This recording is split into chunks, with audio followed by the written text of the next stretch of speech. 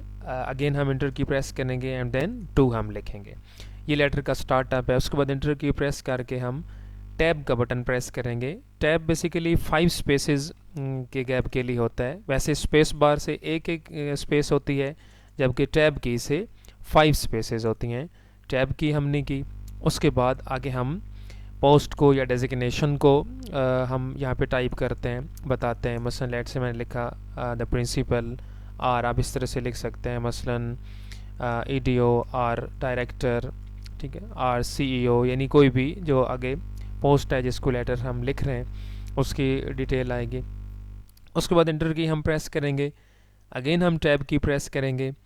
Then अब आगे हमने इंस्टीट्यूशन को मेंशन करना है कि किस इदारे, किस महकमे का ये प्रिंसिपल, EDO, डायरेक्टर, CEO ये मुखातिब है को हम इसको कर रहे हैं, तो इस इदारे का नाम आ जाएगा। फॉर एग्ज़ाम्पल यहाँ पे आप इस तरीके से कंपनी नेम यहाँ पे लिख देंगे, कंपनी और इंस्टीट्यूशन नेम यहाँ पे आ जाएगा। उसके बाद फिर अगेन हम इंटर की प्रेस करेंगे, देन हम टैब की प्रेस करेंगे। उसके बाद यहाँ पे सिटी नेम आ जाता है, यानी अब वो इदारा, महकमा जिस शहर में मौजूद हो, यहाँ पे सिटी नेम आ जाता है। ये ओवरऑल हेड कंप्लीट हो रहा है इसका। उसके बाद ये डिटेल करने के बाद आगे लेटर का सब्जेक्ट बताया जाता है। अब सब्जेक्ट लेटर का एक बहुत इम्पोर्टेंट और कंपलसरी पार्ट है। मजमून यानी लेटर किस मौजू पे, किस टॉपिक के ऊपर लिखा जा रहा है। सब्जेक्ट में हमने इन शॉर्ट अपने टॉपिक को, अपने एम को, पर्पज़ को हमने इलस्ट्रेट करना होता है। तो ये हमारे पास सब्जेक्ट लाइन है, सब्जेक्ट गोज़ हेयर। यहाँ पे इसमें हम यहाँ पे सब्जेक्ट लिखेंगे, यहाँ पे सब्जेक्ट लाइन है। इसी तरीके से सब्जेक्ट और लेटर हेड कोई टाइटल केस होना चाहिए, मतलब तमाम अल्फाज जो हम लिख रहे हैं इसमें इनके पहले हर्फ बड़े होने चाहिए, कैपिटल होने चाहिए। सब्जेक्ट के फ़ौरन बाद यहाँ पे ग्रीटिंग लाइन का नंबर आता है। ग्रीटिंग लाइन बेसिकली जैसे हम सलाम कहते हैं या डियर सर लिखते हैं, ये ग्रीटिंग लाइन होती है। तो ग्रीटिंग लाइन लिखी जाएगी। उसके फ़ौरन बाद जैसे हम इंटर की प्रेस करेंगे और देन टैब करेंगे तो यहाँ से लेटर बॉडी स्टार्ट हो जाता है। तो ये यहाँ से लेटर बॉडी स्टार्ट है। ऐसे आप इट इज़ स्टेटेड दैट, और इसी तरह आप ये तमाम, अब मैं डॉट्स लगा रहा हूँ, ये तमाम लेटर बॉडी होगा। यानी उस सब्जेक्ट को एक्सप्लेन किया जाएगा जिस सब्जेक्ट के ऊपर हमने ये लेटर लिखना है। तो ये तमाम लेटर बॉडी है। अब लेटर बॉडी कम या ज़्यादा हो सकती है, डिपेंड करता है हमारी डिटेल के ऊपर। तो ये तमाम, चाहे इसमें 2 पैराग्राफ्स हम टाइप करें, 3 करें, 4 करें, ये तमाम लेटर बॉडी डिटेल है। जैसे ये डिटेल कंप्लीट होगी तो उसके फ़ौरन बाद लेटर क्लोजिंग आ जाती है, लेटर क्लोजिंग। लेटर क्लोजिंग के बाद फिर इंटर की प्रेस करेंगे आप, और कर्सर को यहाँ से राइट अलाइन कर लेंगे। ये हमारा स्टेप आ गया स्टेम क्रिएट करने का। तो इस स्टेप के ऊपर अभी हम स्टेम क्रिएट करना सीखेंगे। राइट अलाइन कर लिया। अमूमन जो इंग्लिश लेटर्स हैं उनमें दाएं जानिब स्टैम्प एंड पे बनाई जाती है, और इस तरह अगर कोई उर्दू डॉक्यूमेंट है तो उसके लिए बाएं जानिब स्टैम्प बनाई जाती है। तो स्टैम्प क्रिएट करने के लिए आमतौर पे जो स्टैंडर्ड है, पैटर्न है, उसमें इसी तरह डेजिग्नेशन को लिखा जाएगा, ठीक है। जैसे मैंने यहाँ पे लिखा मसलन प्रिंसिपल और CEO और डायरेक्टर, और इसी तरह उसके बाद इंटर किया प्रेस करेंगे, इदारे का नाम आ जाएगा। उसके बाद इसी तरह फिर इसी तरह से सिटी नेम आ जाएगा। मतलब इस तरह स्टैम्प का ये स्टैंडर्ड हम क्रिएट करेंगे। ये अभी हमारे सामने बिल्कुल एक सैम्पल लेटर कंपोजिंग है। अब इसकी थोड़ी सी मज़ीद फिनिशिंग हम कर लेते हैं। यहाँ से जो हेड है इसको क्लिक एंड ड्रैग, यानी इन तीनों सेंटेंसेस को सिलेक्ट करेंगे और इनको हम यहाँ से बोल्ड कर लेंगे।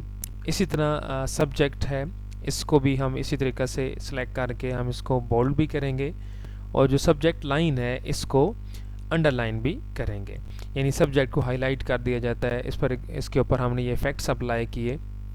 ये फ़ॉन्ट ग्रुप के अंदर भी इफ़ेक्ट्स हमें अवेलेबल हैं, बोल्ड, इटैलिक, अंडरलाइन वगैरह। तो हमने सब्जेक्ट को अंडरलाइन कर दिया।